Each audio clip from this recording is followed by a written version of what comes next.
नमस्कार, मैं हिमांशु मिश्रा। आप देख रहे हैं ग्लोबल भारत टीवी।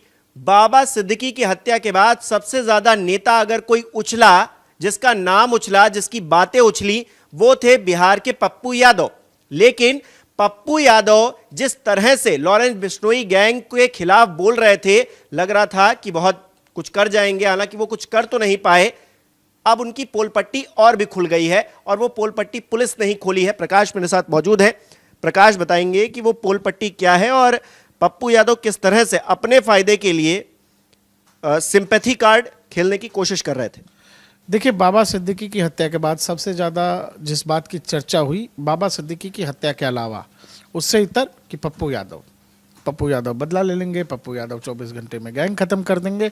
और उसके बाद पप्पू यादव के पास धमकियों का सिलसिला शुरू हो जाता है, जिसमें माननीय सांसद महोदय बाकायदा ऑडियो वीडियो सब रिकॉर्ड करके भी लोगों को बताते हैं कि ये धमकी आनी शुरू हो गई है। कई बार बताया कि पाकिस्तान से आया है, कुछ दुबई से, गल्फ कंट्री से फ़ोन आ रहे हैं। बिहार पुलिस ने एक आदमी को पकड़ा है जिसका दावा ये है कि वो एक वक्त पे पप्पू यादव की ही पार्टी का आदमी था।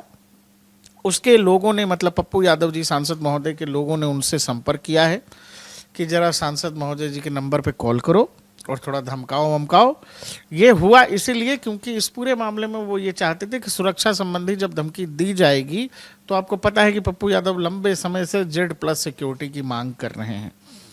पुलिस ने ये कहा है कि जो आरोपी पकड़ा गया है उसने कहा है कि पप्पू यादव के सहयोगी आए, उन्होंने नंबर दिया, फ़ोन भी दिया है बाकायदा कि आप जो है, पुलिस नामों का उल्लेख नहीं कर रही है। पुलिस कह रही है कि अभी भी हम इस मामले में जांच कर रहे हैं कि इस बात में कितना दम है।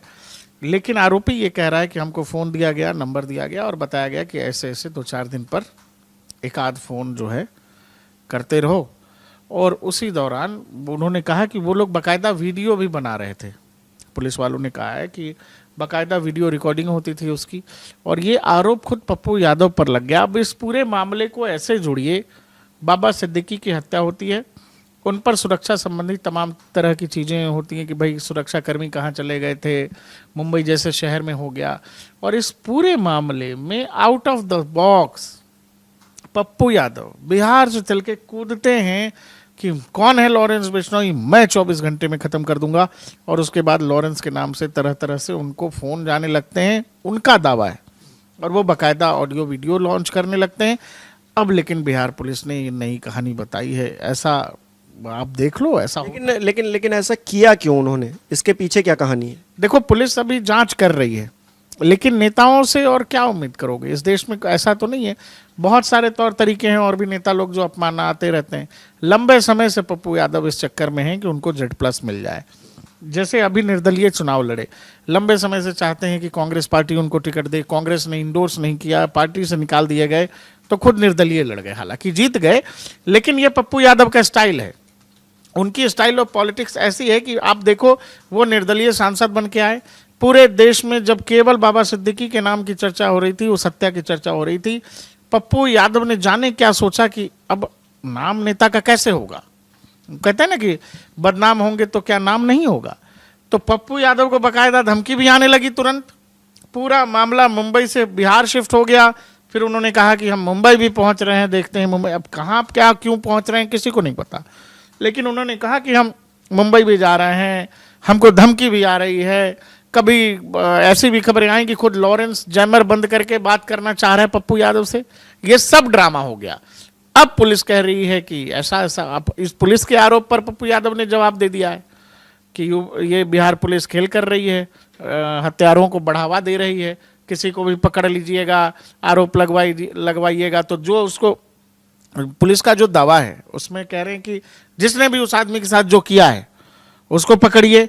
नहीं तो हमको फ़ोन तो दुबई से भी आया है और हमको फ़ोन पाकिस्तान से भी आया है।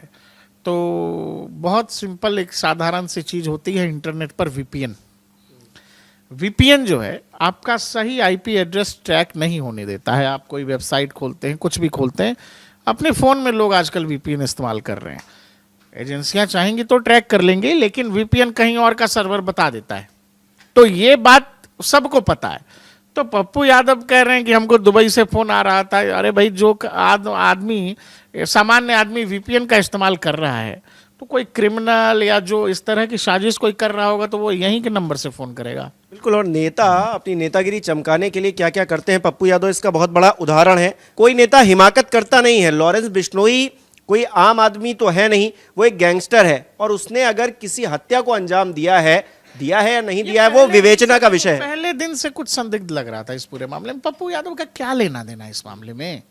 वो जैसे कूदे, फिर कहने लगे कि हमारी हत्या का प्रयास हो रहा है, लोग हमको धमकी दे रहे हैं, प्रधानमंत्री को खत लिख दिया, अमित शाह गृह मंत्री को खत लिख दिया, मांग कर दी कि सुरक्षा बढ़ा दो। ये सब उसी मतलब साइकिल में जा रहा है जहां बिहार पुलिस कह रही कि हमने एक आदमी को पकड़ लिया था। मजेदार बात यह है, ये सब करते हैं, फिर झारखंड में अपनी गाड़ी पर बैठकर खुलेआम जो जनसभाएं वो कर रहे थे, जिस तरह से लोगों से मिल रहे थे, गजब का तमाशा बना रखा है। बहुत मिल रही थी उनको, लगातार धमकी मिल रही थी, और खुलेआम प्रचार भी घूम के कर रहे। तो देखिए, आप दर्शक ही जाने, बताएं हमें कमेंट करके कि पप्पू यादव जिस तरह की चीजें कर रहे थे वो क्यों कर रहे थे। जाहिर सी बात है, वो जिस तरह की बातें कर रहे थे उनसे अब पर्दा हट रहा है। जो पर्दे के पीछे खेल करने की कोशिश पप्पू यादव कर रहे थे, उसका भांडाफोड़ हो गया है। दर्शक कैसे देखते हैं हमें कमेंट करके बताइए। बहुत बहुत धन्यवाद।